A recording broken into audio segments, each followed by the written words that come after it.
పండుగప్ప చేపల కూర ఎలా వండాలో చూద్దాం. ముందుగా ఇవి 1/2 కేజీ చేపలండి, పండుగప్ప ముక్కలు అనమాట. ఉప్పు కారం పెట్టేసి ఫ్రిడ్జ్లో పెట్టేశాను అనమాట. దీనికి కావాల్సినవి అల్లం వెల్లుల్లి పేస్టు, స్పూన్ జీలకర్ర, 2 స్పూన్లు ధనియాలు, చిన్న దాల్చిన చెక్క, 3 లవంగాలు, 2 ఇలాచీ అనమాట. 1 స్పూన్ గసగసాలు. గ్రేవీ బాగుంటుంది అనమాట.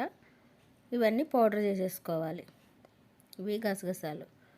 ఈ పౌడర్ చేసేసుకుని ఇందులోనే అల్లం వెల్లుల్లి పేస్ట్ కూడా వేసేసి ఇంకా పేస్ట్లా చేసేసుకోవాలి. పేస్ట్లా చేసుకొని నేను ఇందులో కొంచెం ఉల్లిపాయ కూడా వేసి చేసాను అనమాట పేస్ట్. ఇది ఉల్లిపాయ పేస్టు, కలర్గా ఉన్నది కూడా మసాలా వేసిన పేస్ట్ అనమాట. పచ్చిమిరపకాయలు, కొత్తిమీర, కరివేపాకు కావాలి.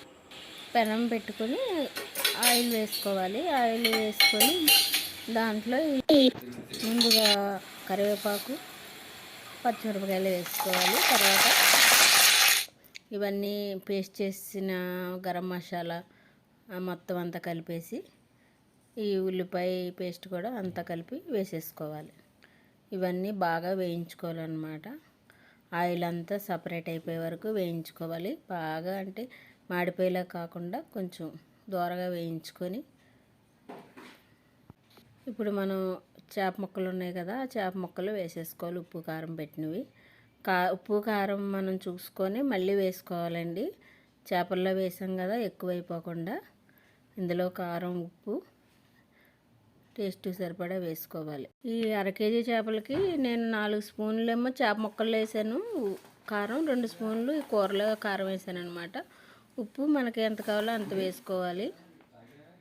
ఇందులో కొంచెం వాటర్ వేసేసి ఎక్కువ వేసుకోకూడదు.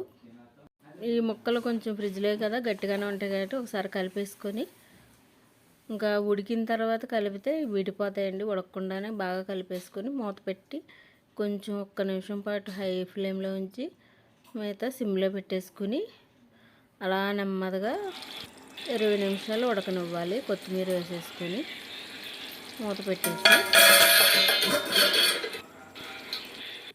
మధ్యలో ఒకసారి చూసుకుంటే ఇలా ఉంది. ఇప్పుడు దీన్ని మనం గరిటతో కలపకూడదండి, ఇంక ముక్కలు విడిపోతాయి అన్నమాట. ఇలాగే చేప ముక్క కదిలే వరకు ఇలాగ పెనాన్నే మనం కలపాలన్నమాట.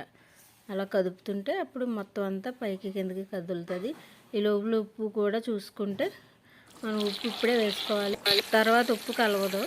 స్టవ్ ఆఫ్ చేసేసుకోవాలి.